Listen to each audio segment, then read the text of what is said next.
ओम गंगणपते नमः। नमस्कार, मैं आपका मित्र पंडित लोकेश गहतोड़ी आप सभी का हार्दिक स्वागत करता हूं अपने यूट्यूब चैनल पर। आज हम इस वीडियो के माध्यम से आपको चंद्र ग्रहण के विषय में संपूर्ण जानकारी देने वाले हैं। चंद्र ग्रहण का समय क्या है, सूतक काल क्या है और क्या सावधानी आपको रखनी चाहिए, क्या करना चाहिए, क्या नहीं करना चाहिए और सबसे इम्पोर्टेंट सभी 12 राशियों पर इसका क्या प्रभाव पड़ेगा, ये सब जानकारी आपको इस वीडियो में देखने को मिलेगी। इसलिए प्लीज़ अंत तक आप हमारे साथ बने रहिए और यदि आपने हमारे चैनल को सब्सक्राइब नहीं किया है तो प्लीज़ सब्सक्राइब कीजिए और वीडियो पसंद आते तो लाइक करना मत भूलिए, कमेंट करना मत भूलिए और इसे वीडियो को आगे भी शेयर कीजिए ताकि सभी को इसका लाभ मिल सके। 8 नवंबर 2022 दिन मंगलवार, कार्तिक पूर्णिमा। इस दिन ग्रस्तोदय खग्रास चंद्र ग्रहण लगेगा जो भारत में भी दिखाई देगा। आगे हम चर्चा करेंगे कि ओवरऑल इसकी टाइमिंग क्या है और भारत के संदर्भ में इसकी टाइमिंग क्या है और हमें कब से सूतक काल मानना होगा और क्या सावधानी रखनी होगी।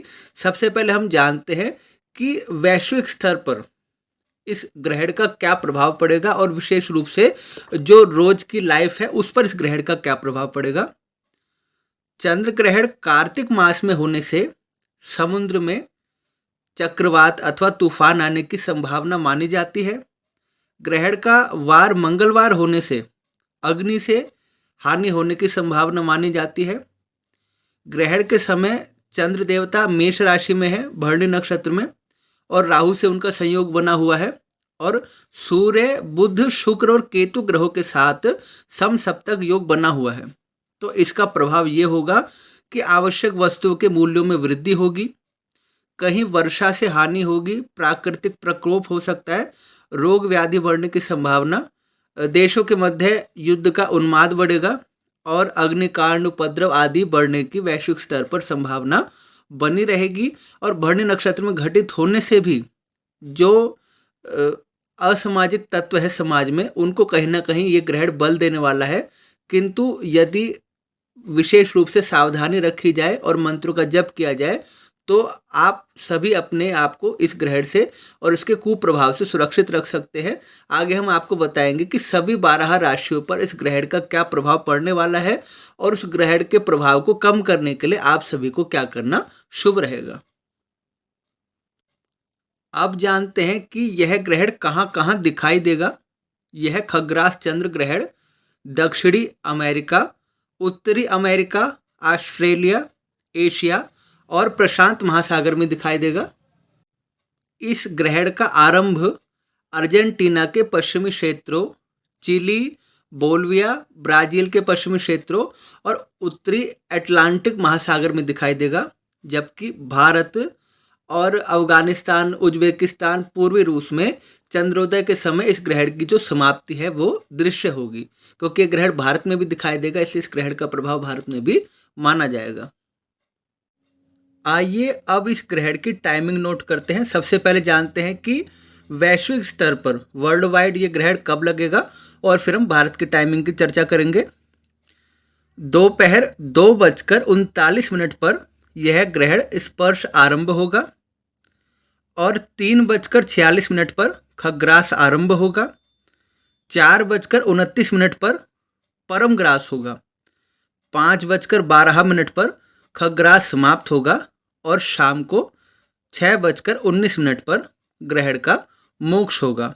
ये जो टाइमिंग है ये वर्ल्ड वाइड है, पूरे वैश्विक स्तर पर है। अब हम जानते हैं कि भारत के विषय में इस ग्रहण की टाइमिंग क्या रहेगी। यह खग्रास चंद्र ग्रहण 8 नवंबर 2022 को संपूर्ण भारत में ग्रस्तोदय रूप से दिखाई देगा, अर्थात भारत के किसी भी नगर में 8 नवंबर 2022 को सायंकाल जब चंद्रोदय होगा उससे काफ़ी समय पहले ही चंद्र ग्रहण आरंभ हो चुका होगा और भारत में केवल इस ग्रहण का आपको मोक्ष ही देखने को मिलेगा। जो इस ग्रहण का सूतक काल है उसे आप नोट कीजिए। प्रातः काल 9:21 से सूतक काल आरंभ है। किसी स्थान पर इसका सूतक काल पहले से भी माना गया है। इसका कारण ये है कि वैश्विक स्तर पर एक ग्रहण पहले लग रहा है तो जो टाइम की कैलकुलेशन होती है उसमें थोड़ी सी एडजस्टमेंट होती है, लेकिन मेन आप ये मान सकते हो कि 9:21 से इस ग्रहण की जो सूतक है, जो छाया है, वो छाया लग रही है। सुबह 9:21 से इस ग्रहण की छाया आरंभ हो जाएगी। अब इस ग्रहण की टाइमिंग नोट करते हैं। शाम को 5:28 से यह ग्रहण आरंभ होगा भारत में। शाम को 5:28 से यह ग्रहण आरंभ होगा और 6:19 पर इस ग्रहण का मोक्ष हो जाएगा।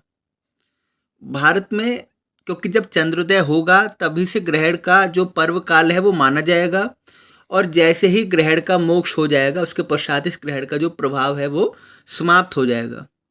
तो किसी स्थान पर ऐसा हो सकता है कि चंद्रोदय होने में 5 से 10 मिनट की या तो आगे हो जाए या पीछे हो जाए। जैसे कहीं 5:33 से आरंभ है, कहीं 5:26 से आरंभ है। तो किसी किसी स्थान पर ऐसा हो सकता है क्योंकि हर जगह चंद्रमा के उदय होने का जो समय है वो अलग अलग होता है, लेकिन ओवरऑल एवरेज देखा जाए तो 5:28 से यह ग्रहण आरंभ है और 6:19 पर सभी स्थानों पर इस ग्रहण का मोक्ष माना जाएगा। इसलिए आप किसी कंफ्यूजन में मत पड़िए। आप ये मानिए इस बार ये जो ग्रहण है बहुत ही कम समय के लिए, लगभग 51 मिनट तक का समय है, और इस पर्व काल में आपको केवल अपनी साधना करनी है और मंत्र जप करने हैं, और जैसे ग्रहण का मोक्ष होता है उसके पश्चात आपको स्नान कर लेना है। तो आशा करता हूँ आपने टाइमिंग नोट कर ली होगी। शाम को 5:28 से 6:19 तक। अब जानते हैं ग्रहण काल में हमें क्या नहीं करना चाहिए। सूतक एवं ग्रहण काल में मूर्ति देव प्रतिमा का स्पर्श करना, भोजन करना, जलपान करना, निंद्रा करना, नाखून काटना, बाल काटना, शरीर में तेल की मालिश करना, झूठ कपट बोलना, वृथा आलाप करना, रुदन करना, इन सब चीज़ों से हमें परहेज करना चाहिए।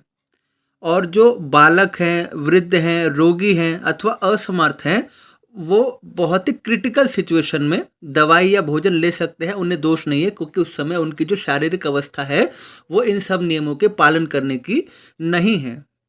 और ग्रहण लगने से पहले ही हमें तुलसी जी को अपने खाद्य सामग्री में रख देना बहुत शुभ होगा, ताकि ग्रहण के प्रभाव से वह दूषित ना हो।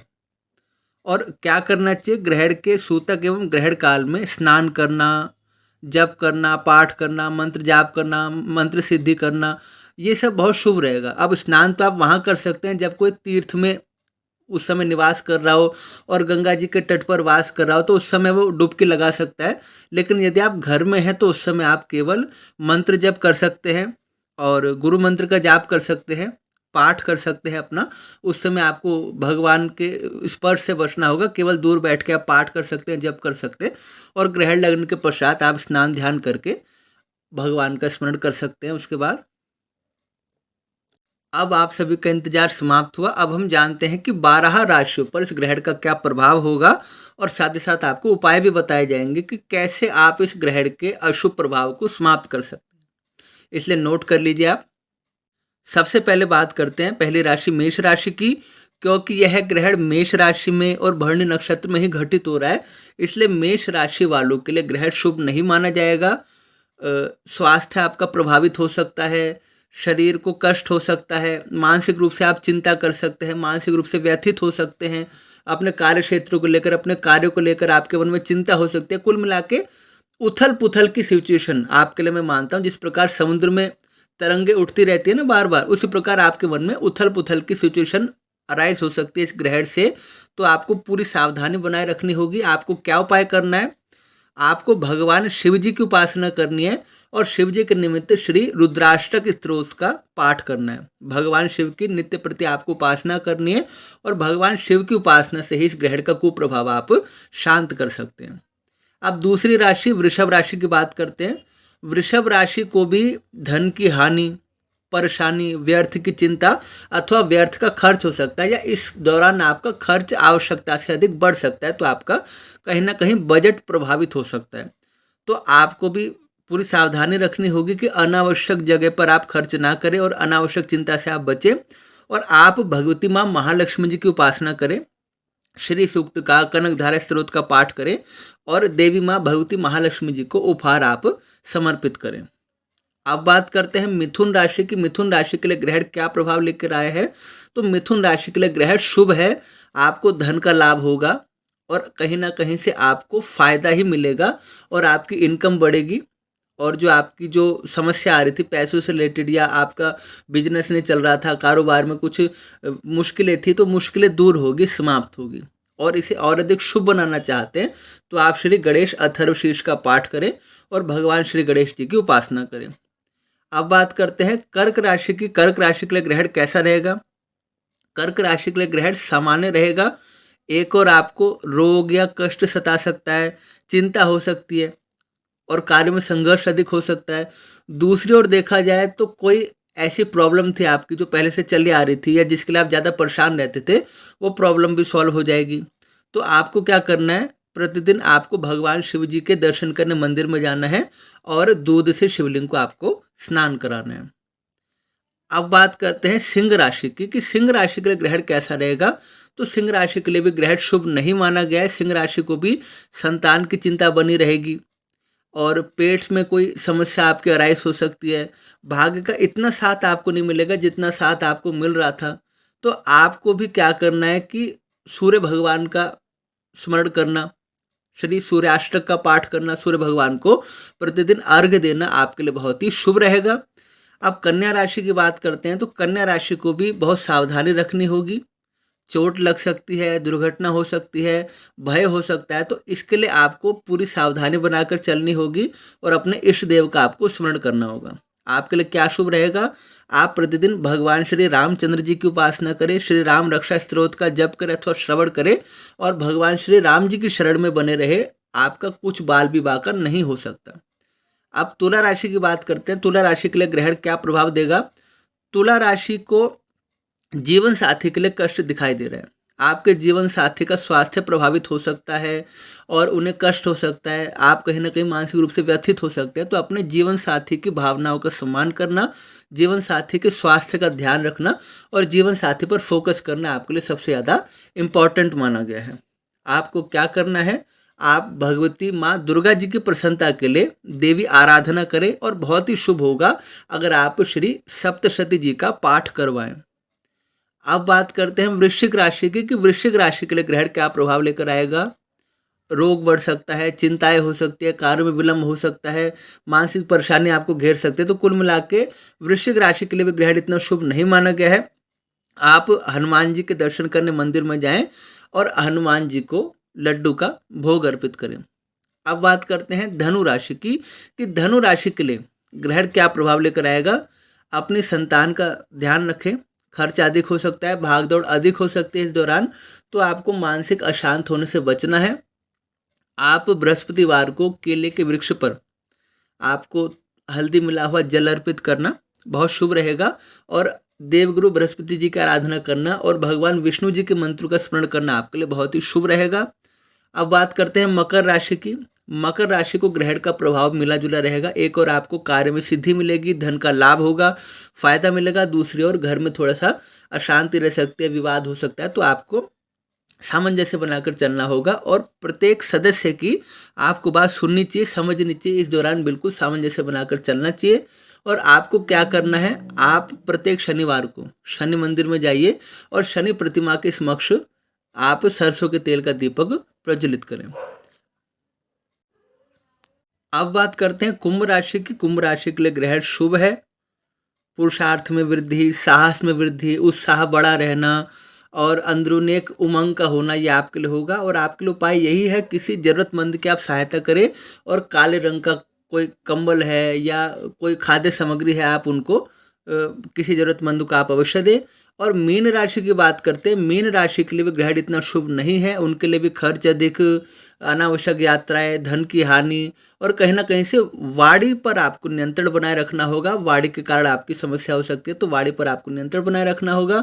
और आपको श्री विष्णु सहस्त्र नाम का पाठ करना और भगवान श्री लक्ष्मी नारायण के मंदिर में घी का दीपक प्रज्वलित करना आपके लिए बहुत ही शुभ रहेगा। तो ये थे सभी 12 राशियों के लिए ग्रहण क्या प्रभाव लेकर आएगा और ग्रहण का क्या प्रभाव होगा। और एक ओवरऑल सभी राशियों के लिए देखा जाए तो ये चंद्र ग्रहण है, इसलिए सभी राशियों को चंद्रमा के मंत्रों का जप करना, चंद्रमा के अधिष्ठाता देवता भगवान शिव जी की उपासना करना और चंद्रमा के निमित्त दान करना और चंद्रमा की उपासना करना बहुत शुभ रहेगा। अगर किसी को विशेष रूप से समस्या आती है तो वह उतना ही अधिक संख्या में उपाय करे, उतना अधिक संख्या में जप करे, उतना अधिक संख्या में वो दान पुण्य करे, ताकि ग्रहण का प्रभाव उसके लिए समाप्त हो जाए। और अधिक से अधिक 1 मास तक इस ग्रहण का प्रभाव होता है, उसके बाद ये प्रभाव समाप्त हो जाता है। तो मैं आशा करता हूँ सभी जानकारी आपने नोट कर ली होगी कि ग्रहण का सूतक कब से लगेगा, ग्रहण का समय क्या है, क्या करना चाहिए, क्या नहीं करना चाहिए, क्या सावधानी रखनी चाहिए, और विशेषतः जो राशिफल आपको बताया आपने नोट कर लिया होगा। और मैं भगवान से प्रार्थना करता हूँ कि सभी राशियों के लिए ग्रहण शुभ हो और भारत देश के लिए भी ग्रहण शुभ हो और हम सभी सुखी और स्वस्थ रहें। यदि आपको वीडियो पसंद आती है तो प्लीज़ लाइक अवश्य कीजिए, कमेंट अवश्य कीजिए, शेयर अवश्य कीजिए, और यदि चैनल को सब्सक्राइब नहीं किया है तो प्लीज़ सब्सक्राइब अवश्य कीजिए और बेल आइकन प्रेस कर दीजिए, ताकि हमारे आने वाली सभी वीडियो की नोटिफिकेशन सबसे पहले आपको प्राप्त हो सके। आप जानते हैं हमारे चैनल पर आपको धर्म, ज्योतिष, अध्यात्म और भक्ति संबंधित संपूर्ण जानकारी देखने को मिलेंगी। और मिलते हैं एक अगले विषय के साथ, तब तक के लिए आप सभी को जय श्री राम।